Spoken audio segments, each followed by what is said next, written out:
আশা করি তোমরা সবাই ভালো আছো। সহজ সরল রান্না চ্যানেলে তোমাদের সবাইকে স্বাগত জানাই। আমি আজকে খুব সহজভাবে খুব কম মশলায় তোমাদের একটা আলু আর বেগুনের চচ্চড়ি বানিয়ে দেখাবো। দেখো, এই বেগুনগুলো আমি এইভাবে পিস পিস করে লম্বা করে পিস পিস করে কেটে নিয়েছি।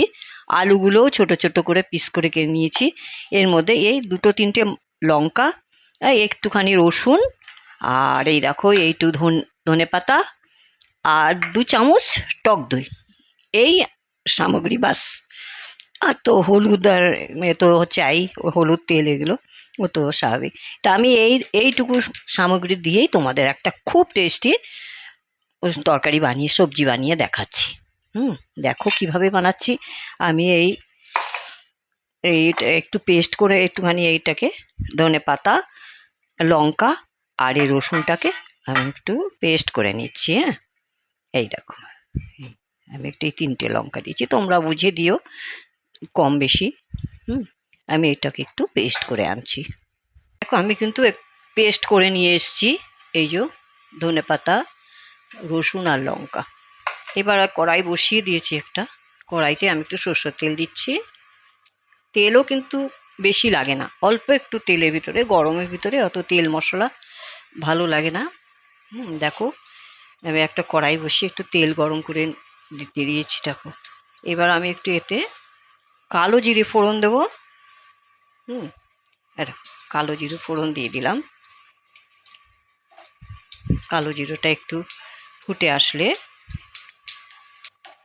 আমি দেখো, আমি এই আলুগুলো দিয়ে দিচ্ছি।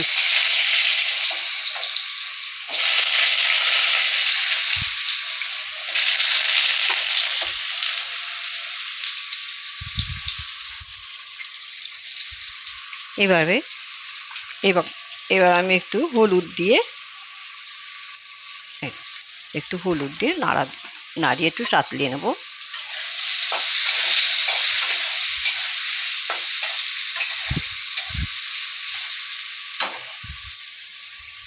আলুটা একটু ভাজা হয়ে গেছে, আমি এবারে বেগুনগুলো দিয়ে দিই।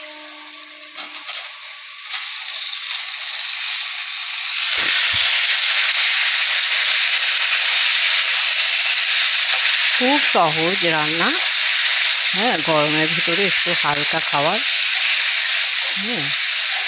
দেখো, এবার আমি এর ভিতরে একটু লবণ দিয়ে দেবো, আন্দাজ মতন একটু লবণ দিয়ে দেবো, আর একটু হলুদ দিয়ে দেবো। ব্যাস, এইটুকু হলুদ দিয়ে এবার আমি ভালো করে নাড়াচাড়া দিয়ে একটু সাঁতরিয়ে নেবো। দেখো,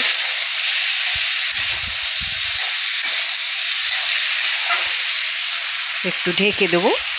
ঢেকে দিয়ে হালকা হালকা আঁচটা একটু কম দিয়ে একটু হালকা হালকা ভেজে নেবো।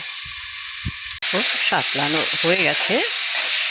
এবারে আমি যে মশলাটা করেছিলাম না, ধনে পাতা, লঙ্কা আর রসুন, আমি এটা দিয়ে দিচ্ছি।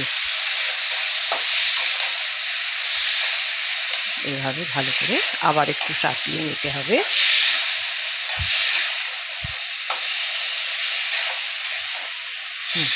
এভাবে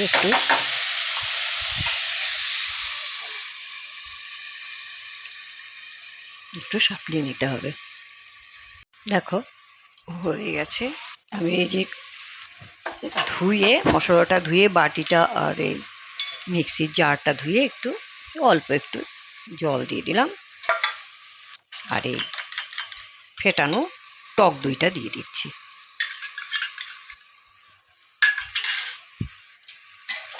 বাস, এবারে এতেই কিন্তু সেদ্ধ হয়ে যাবে, আর জল টল দিতে হবে না, একদম শুকিয়ে শুকনো শুকনো হয়ে যাবে। এবার আমি ঢেকে 5 মিনিটের জন্য রেখে দিচ্ছি। কিন্তু সবজিটা হয়ে গেছে। ভালো করে এটা যত শুকাবে ততই কিন্তু টেস্ট হবে। এইভাবে ভালো করে নেড়ে চেড়ে ভালোভাবে শুকিয়ে নিতে হবে। আমার সবজিটা একদম রেডি হয়ে গেছে।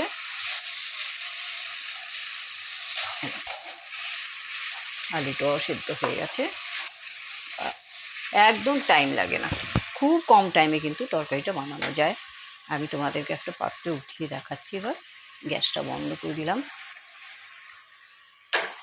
দেখো আমি তোমাদেরকে একটা পাত্রে তুলে দেখাচ্ছি। খুব কম সময়ে কম মশলাতে এই সবজিটা তৈরি করা যায়। এই গরমের ভিতরে এরকম একটা হালকা ফুলকা সবজি ভালোই লাগবে। খেয়ে দেখো তোমরা। আর যদি ভালো লাগে রেসিপি তাহলে একটা লাইক করো, সবার সাথে শেয়ার করো, কমেন্ট করে জানিও কেমন হয়েছে। আবার আমি একটা নতুন রেসিপি নিয়ে তোমাদের কাছে ফিরে আসছি। ততক্ষণ তোমরা ভালো থাকো, সুস্থ থাকো। ধন্যবাদ।